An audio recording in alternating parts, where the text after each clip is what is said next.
Hi everyone. So this video is going to be about books that you can use to learn more about Afrofuturism, African futurism, speculative fiction, and generally the Black speculative arts.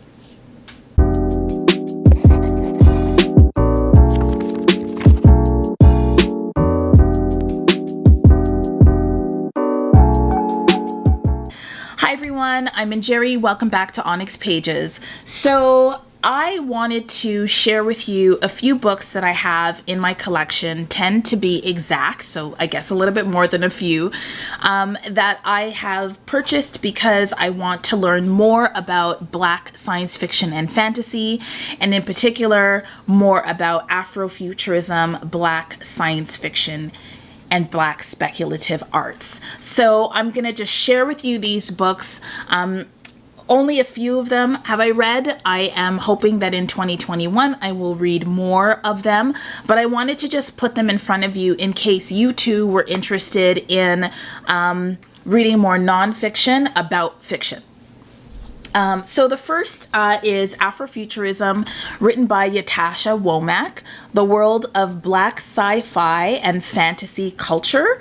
I did read this one several years ago, and I really appreciated a lot of aspects of this book. Number one, it's academic, but it is also accessible, plain language, and draws from a lot of cultural works, not only writing, but also music and like academic work and art, like visual arts, and a little bit of poetry. And so Ytasha goes back to, I think, well, she starts from evolution. She talks about herself first in Evolution of a Space Cadet. And how far back does she go? Like it's a fairly contemporary. Yeah, I think 2013 is like the first. Yeah, 2013 is where I'm.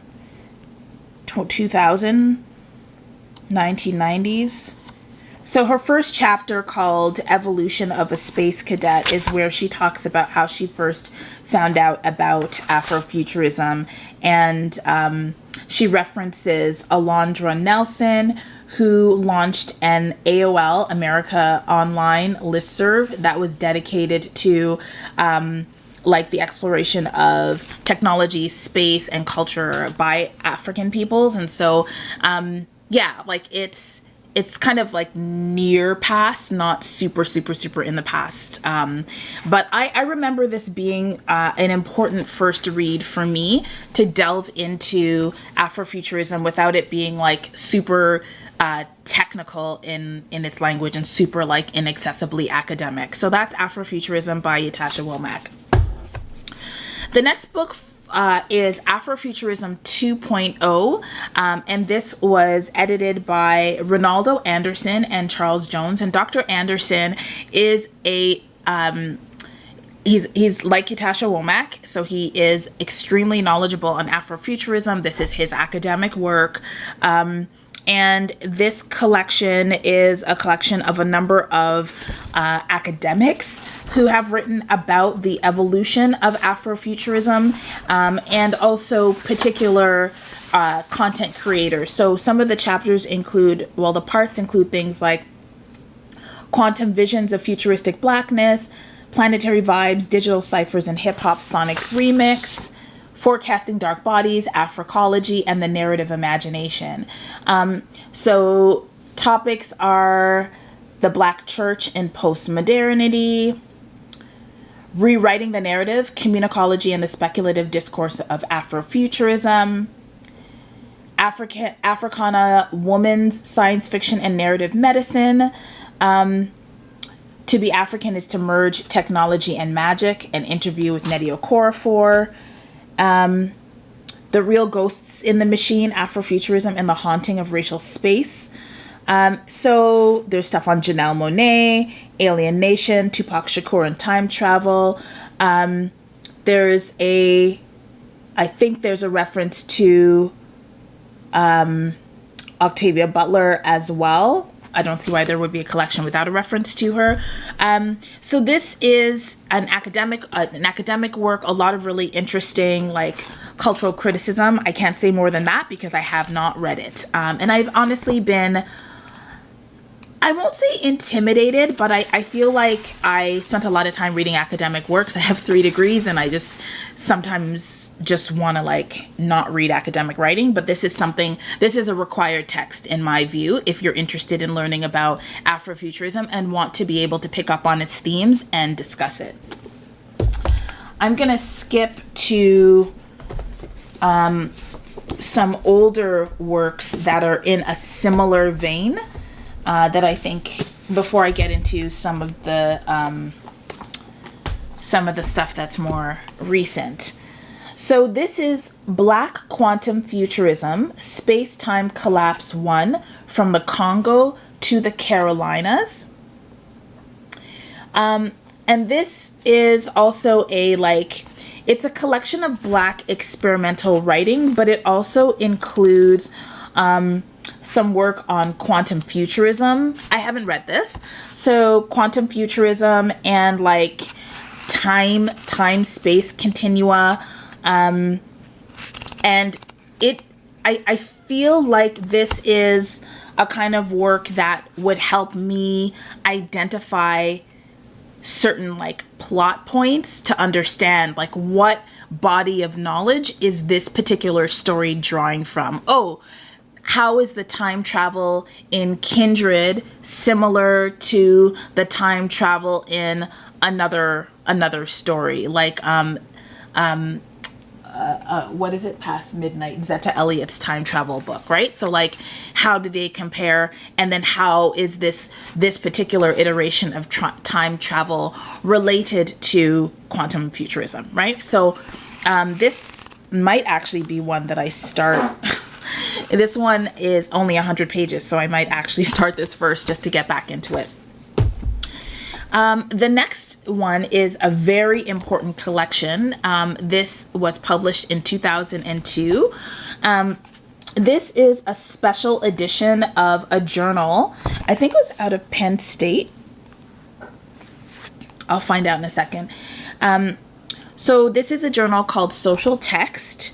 This was, as I said, published in 2002, and it's called Afrofuturism. So this was a special issue put together by Alondra Nelson, and it challenges the paradigm of a raceless future by rewriting the fable of Blackness as oppositional to technologically driven chronicles of progress. And the collection of writers in here talk about how Blackness should be at a part of futurism and give examples of why and how. Nalo Hopkinson has contributed to this, or at least was interviewed. Kali Tal, Tracy Morris, Tana Hergest, Anna Everett. But this collection from 2002 is referenced in a lot of the work that I've read. This, from what I understand, is the first collection of academic writing on Afrofuturism that was published. And this evolved from, as I said, that listserv that Alondra Nelson did in the 1990s that Yatasha referenced in her text. So there's that. Then there's Black Atlantic Speculative Fictions, Octavia Butler, Jewel Gomez, and Nalo Hopkinson. And this was written by Ingrid Thaler. And there are 4 major chapters. The Meaning of the Past, Allegory in Octavia E. Butler's Wild Seed. Traveling Through Time, Vampire Fiction in the Black Atlantic in Jewel Gomez's The Gilda Stories. Dystopian Future and Utopian Vision, Surviving Apocalypse in Octavia E. Butler's Parable of the Sower. And A Better Future, Ambiguity, Cyberpunk, and Caribbean Syncretism in Nalo Hopkinson's Midnight Robber. And the introduction is titled White Genres, Black Traditions, Anansi, Peter Parker, and Other Tropes. So this is Black Atlantic Speculative Fictions. So when I reread The Parable of the Sower, I will probably add this as well. And there will be another video where I talk about companion texts to Octavia Butler, probably not book by book. Like, I won't correspond the secondary sources with Octavia Butler's writing, but I will give you a synopsis of some of those texts, particularly if you're joining us for the Octavia E. Butler slow read. Okay, so now I'm going to talk about 3 books that are very much focused on the experience of Black women and speculative fiction. So this one is Body Minds Reimagined, and this was written by Dr. Sami Schock, Disability, Race, and Gender in Black Women's Speculative Fiction. And she references Octavia Butler, Nalo Hopkinson, Chantel Madison, and N.K. Jemisin. And so I'm going to actually read the synopsis of this one because I heard Dr. Schock speak at WisCon in 2018, I believe, and she really piqued my interest in her area of research. And I think that this book centers, well, it's part of disability studies, Black feminist theory, and science fiction studies, but thinking about disability is a growth area for me, so this is why I purchased the book and need to read it this year. In Body Minds Reimagined, Sami Schock traces how Black women's speculative fiction complicates the understanding of body minds, the intertwinement of the mental and the physical in the context of race, gender, and disability. Bridging Black feminist theory and disability studies, Schock demonstrates that this genre's political potential lies in the author's creation of body minds that transcend reality's limitations. She reads disability in neo-slave narratives by Octavia Butler, Kindred, and Phyllis Elysia Perry, Stigmata, not only as representing the literal injuries suffered under slavery, but also as a metaphor for the legacy of racial violence. The fantasy worlds in works by N.K. Jemisin, Chantel Madison, and Nalo Hopkinson, where werewolves have obsessive-compulsive disorder and blind demons can see magic, destabilize social categories and definitions of the human, calling into question the very nature of identity. In these texts, as well as in Butler's Parable series, able-mindedness and able-bodiedness are socially constructed and upheld through racial and gendered norms. Outlining disability's centrality to speculative fiction, Schock shows how these works open up new social possibilities while changing conceptualizations of identity and oppression through non-realist contexts. So that's Body Minds Reimagined by Dr. Sami Schock. Then this is a recent one for me, Queer Times, Black Futures. And this was written by Dr. Cara Keeling, who's an associate professor of cinema and media studies at the University of Chicago. So Queer Times, Black Futures considers the promises and pitfalls of imagination, technology, futurity, and liberation as they have persisted in and through racial capitalism.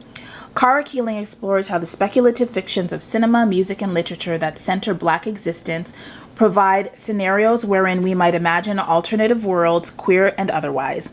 In doing so, Keeling offers a sustained meditation on contemporary investments in futurity, speculation, and technology, paying particular attention to their significance to queer and Black freedom. So that is Queer Times, Black Futures. And this is the only one that I've read so far that centers Black queerness. So that's going to be a priority for me this year. And then this is one that I have read. That's The Dark Fantastic, Race and the Imagination from Harry Potter to the Hunger Games. I buddy read this with Adri of Perpetual Pages, and I absolutely, it's so cliche, I absolutely loved it. It was really helpful for me, and I think the thing that was the most helpful for me, and I have a full review on this, is Dr. Thomas's, by Ebony Thomas, Dr. Thomas's explanation of the Dark Fantastic, and there are like 5 stages of the Dark Fantastic, and really it answers the question, like, are there patterns in how Black characters are represented in young adult fiction, and what can we make of that? So I thought this was really helpful, and I can say that after reading this, I looked at the books that I was reading with different eyes, and I had additional language to help me kind of understand what I was reading and to recognize where authors decided to take their stories in more unusual, more edifying directions. And this is Strange Matings, Science Fiction, Feminism, African American Voices, and Octavia E. Butler. And this was edited by Rebecca Holden and Nisi Shaw.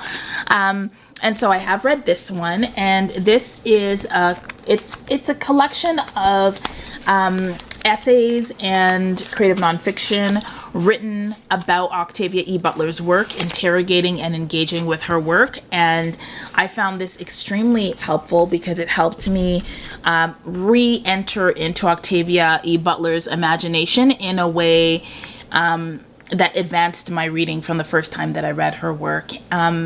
It's definitely a text that I'm going to be turning to as I think more about her writing as part of the Octavia E. Butler slow read that I'm co-leading with Tati from Musical Tati and Isis from SistahSciFi. Okay, whoa, wow, my reflexes are on point. Please hold. All right. Okay, so this one is a book about writing, and it's called Writing Speculative Fiction, Creative and Critical Approaches by Eugene Bacon. So Dr. Bacon is out of Australia, a Black woman out of Australia, African woman, just somebody who I haven't read very much of. I want to read The Road to Whoop Whoop, and also I have a book called The State of Black Speculative Fiction that she wrote with Milton Davies. So I want to read more of her writing, but I heard her speak at the FIACon conference and I was just like, oh my gosh.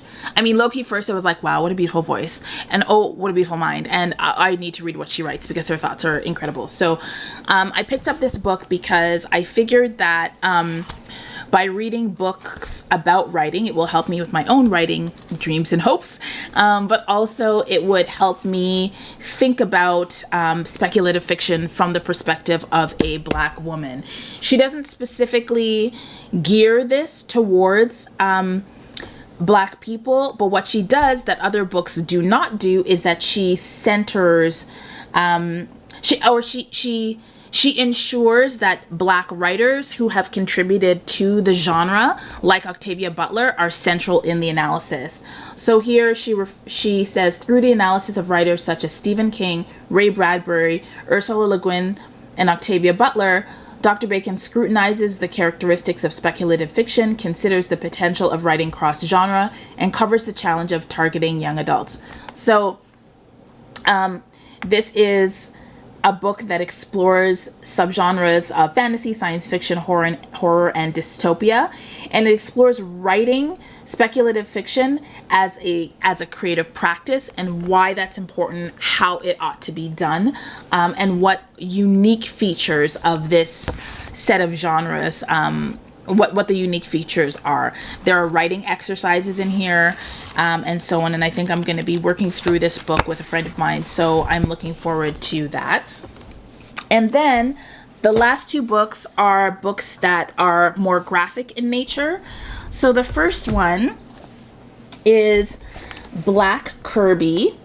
So it's Black Kirby presents In Search of the Mother Box Connection, an art exhibition. So this is John Jennings and Stacy Robinson, and that is the cover.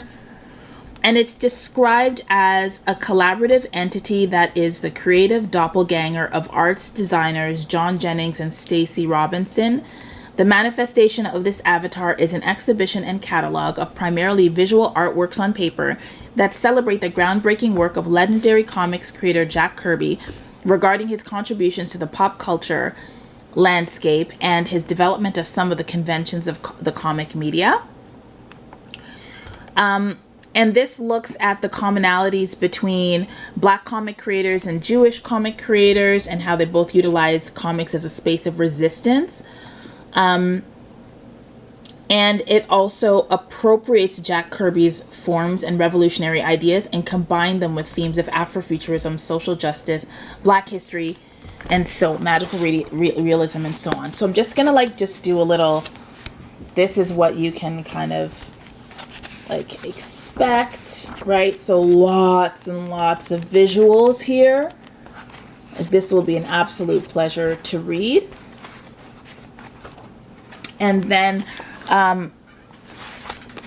the first like 20 pages or so has more like text, but it is mostly visuals. So I'm looking forward to experiencing this one. If you have Black Kirby and you're interested in buddy reading, let me know. And then the last one is Cosmic Underground, a grimoire of Black speculative discontent, edited by Dr. Ronaldo Anderson, who edited Afrofuturism 2.0, and John Jennings, who you know, with an introduction by Greg Tate.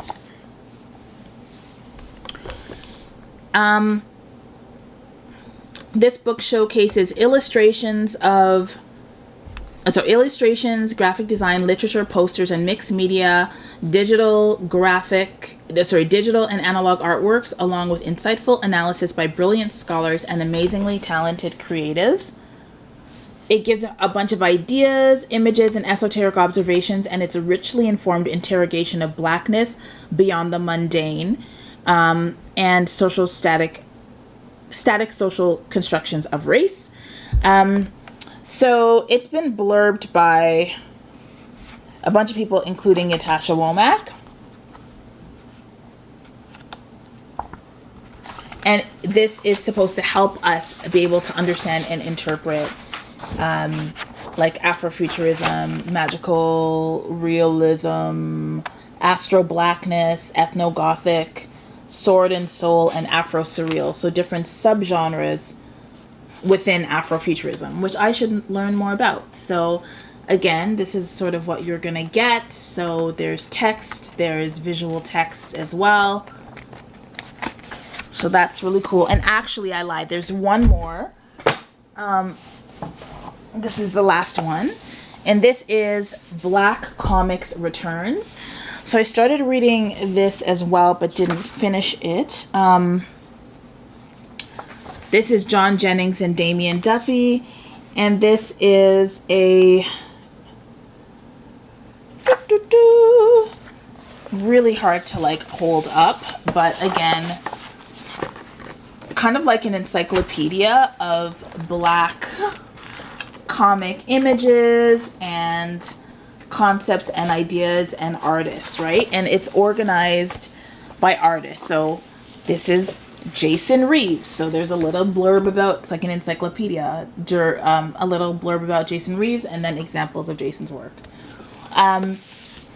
So it showcases